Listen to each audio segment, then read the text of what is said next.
Hey guys, this is Simon and we're in Minecraft. I'm still digging out this pit here, but from the last two videos I've actually gotten some very interesting ideas from you guys about what to do with the lighting, and I also became aware of just how dark this is on YouTube, so I'll just turn the brightness up at least for the video, so now you can actually see what it looks like in here.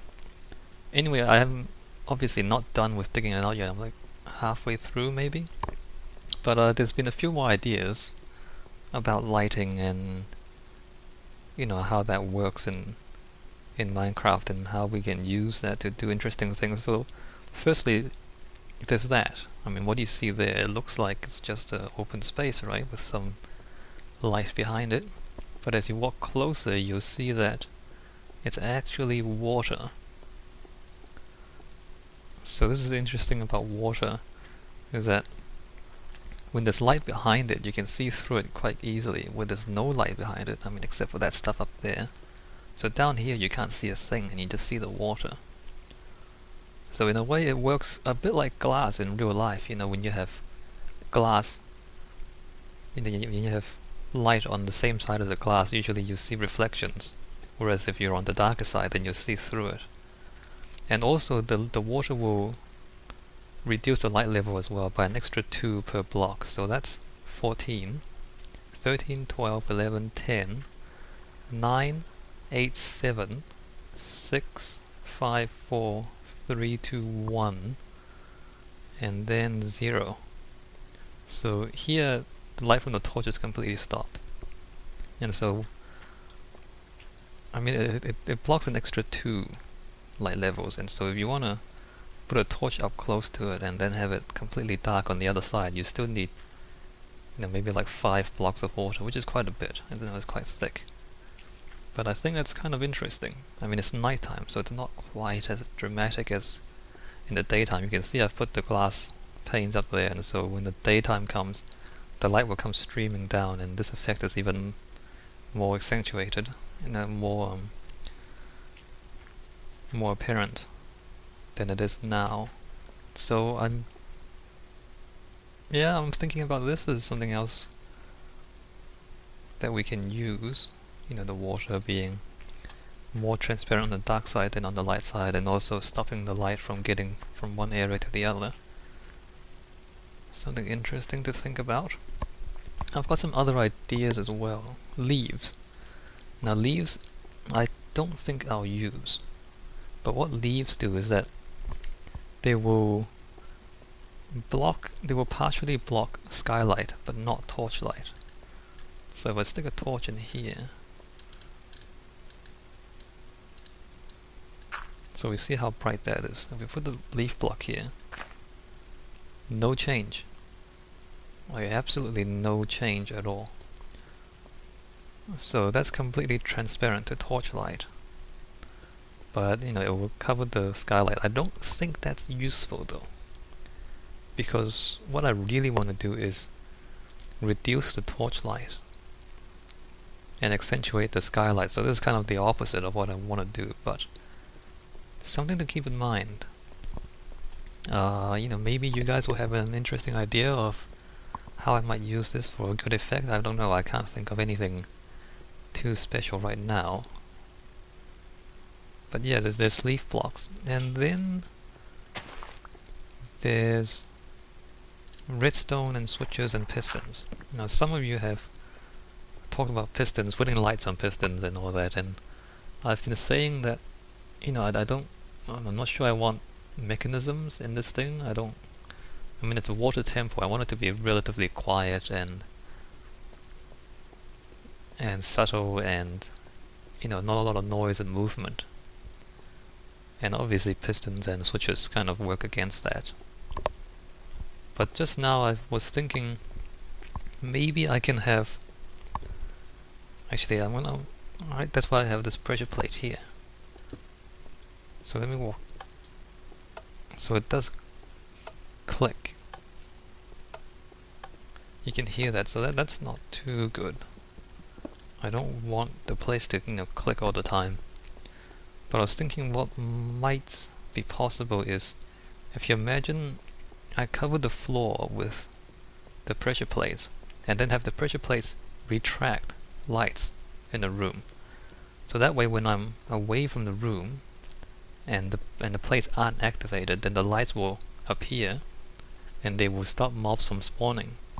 But then when I walk up close to it and I walk in, then the lights will disappear and the place will be dark, but because I'm inside the room, the mobs can't spawn nearby, and so then that would work to both exclude mobs and also, allow a dark room to be relatively safe. So that's another option. But again, I'm not sure about having pistons and clicking switches everywhere. I don't think I want the noise. But, again, an option. Maybe if you guys have any other ideas about what might be done about that might be interesting to do. Anyway, just let me turn the brightness back down. And I think I'm gonna design this space to be best viewed, in the dark. And obviously in YouTube you can't see a thing when it's dark like that. But I think the effect is stronger when you turn the lights down. So you can't really see the water at all like that. And the sun's about to come up, and maybe I'll just stand here and then we can watch the sun come up and see what that looks like. I'll turn off the crosshair, there we go. As for the design of the actual temple, I'm thinking I'll have one central room, or one main room, which is open to the sky, and so it'll get bright during the day and it'll get darker at night. And I think that room will have water. It will mostly have a pool of water at the floor. So then the mobs won't spawn inside, and so then I can keep the torches out of it. And that can be like the natural room, right? That can be just daylight and skylight, and it'll get dark and then get bright according to the time of day. And then maybe around that room will be a relatively dark corridor, so the ground will have to be lit up with torches, but to the minimum extent possible, and then have the ceiling of that, or have the higher places to be dark, and then covered and not be open to the sky. And then around that a light ring, which will again be open to the sky, but it will also have torches on the bottom. So then you have the contrast, you have the light, and then the dark, and then the daylight. So 3 different variations, and then you go through the spaces one after the other. That's the concept at the moment. I mean, it's fairly basic, and it doesn't really take into account all these things that we've been experimenting with, different lights and the water here. Is it daytime yet?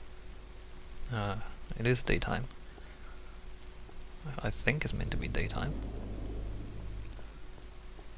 It's not raining and it's fairly bright. So from here, this side of the water is completely dark, and we can see the light behind it. But as we come across, it's much brighter. And that's interesting. I think that's quite interesting, the effect that does. And here you see imagine if the central room was like this, and it was water all around, but then the corridor behind the water is dark, so you don't even see that stuff. It just seems like it's water. But if you go through the water, then there's a dark ring, but you can still see through it to the central room. That's interesting, I think. But then if I have light on the ground here, that might ruin the effect. See, that's the other thing as well, like using the half blocks and the slabs. Wow, it's lagging. Hold on. You can put down half blocks and slabs and the monsters will not spawn on slabs, and I've been saying that I don't really want to use that because it seems like a an unintended mechanism, right? I mean, why doesn't monsters spawn on half slabs and they spawn on full blocks? You know, it doesn't seem to be part of the intended rules of the game.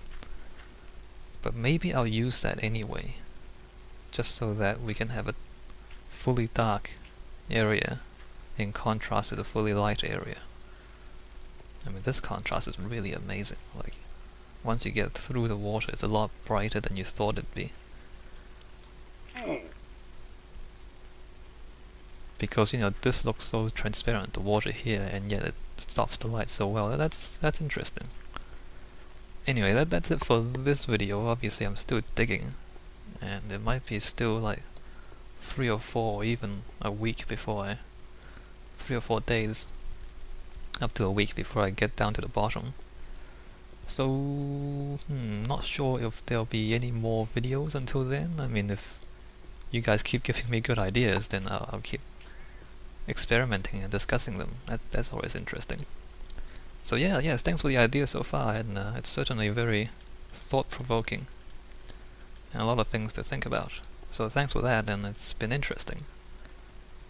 Alright, that's it for this vid, and yeah, keep the ideas coming if you have any good ones.